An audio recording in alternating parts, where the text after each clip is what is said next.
if you do not go down this journey from building the emotional gap where they are today and the pain that they're experiencing and where they want to be and pull it all away, you're not going to be able to draw the emotion that you need in order for you to get this deal closed. So I'm not here to show you how to be transactional. I'm showing you how to be someone who cares, ask the right questions with the right tone so you could draw emotion and so we could get a higher chance of closing. You could be top 1% closer.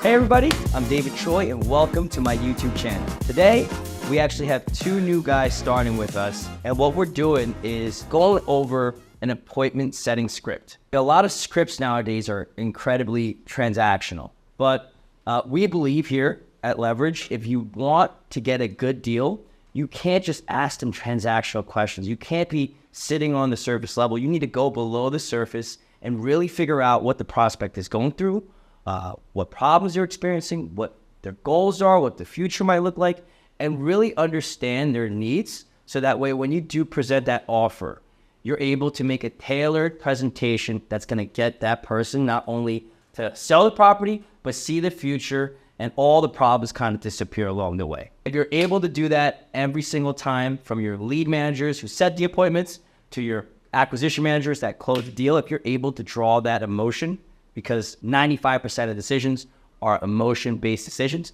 you're gonna be amongst the top 1% of closers and you're gonna make millions and millions of dollars. So that's what we're focused on today, making sure that these guys get the training they deserve so that we can all make some money. The first impression is very, very important. How you say it, when you say it, and what you say at the right time is super, super important, right? I've created different intros to how you might open up. So for a cold call, I would say something like this. Hello, Isaiah? Yeah, who is this? Are you the owner of 123 Main Street? I actually noticed your property while I was driving by the neighborhood. I own a few properties in the area and just wanted to see if you'd be open to an offer, a cash offer for your property.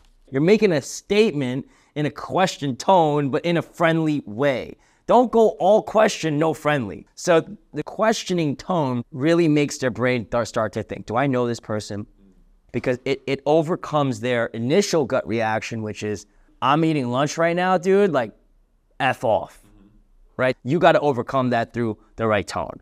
Friendly, questioning tone. So we're going to go through situation awareness questions. This is the normal, typical stuff that everybody goes through. Has dealing with these repairs, had any impact on you?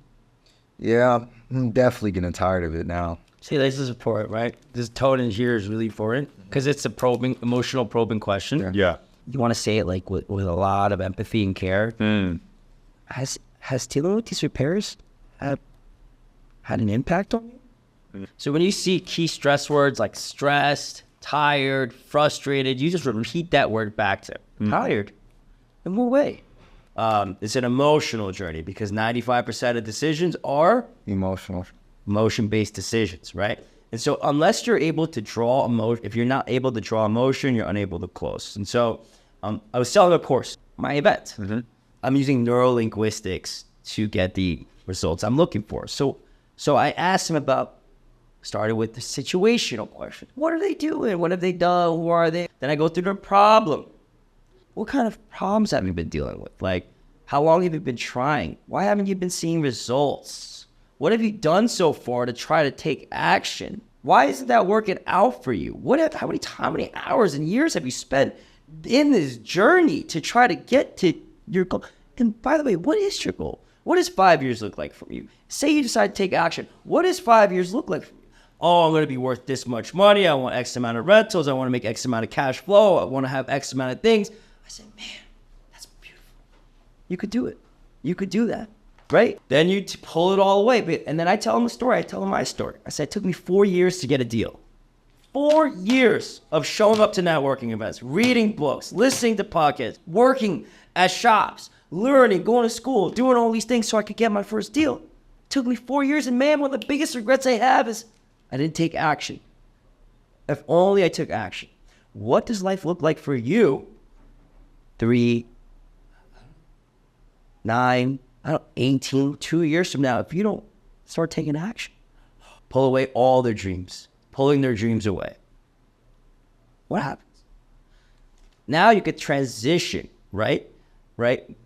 What you've already now through the questions you've asked them, you've discovered what their problems are. Is it underwriting? Is it exit strategy? Is it fear of calling? Is it disposition? What is it that they're struggling with? And now when you go to transition, I don't know if this is even relevant to you, but I am throwing a 3-day intensive boot camp addressing every single thing that they said. Now you could tailor your presentation to fit their emotional journey, exactly what they're going through. And then you transition that into the closing formula, right? Reducing their action threshold, how much work they need to do. On Amazon, Amazon makes life so easy. They click a button, you got what you want. Grubhub is great. What happens if I'm asking for the order, but now you got to fill out this whole sheet and do all this work, and your action threshold is so high, the human brain wants to make a decision. Is the reward I'm going to get for the amount of action I need to take worth it? So you need to reduce the amount of effort it takes for them to get the reward. It's as simple as authorizing this agreement, so that way I can make a quick introduction to your attorney, and my team. And Melissa, she's amazing. She's been doing this for over a decade. She's going to make your life so easy and make this really hassle-free for you. She's going to deal with all the tenants, the city, the title. And then, you know what, once it's all ready, she's going to schedule a closing with you for a time that works for you so that you could go ahead and get the cash so that you could, now you know all their problems and you know what their dreams are. So that way you could stop dealing with these tenants, not have to worry about these crazy open houses. That way you could take your money and finally invest it into Pago and really live out the dream that you've been hoping for. So that's the formula in a nutshell.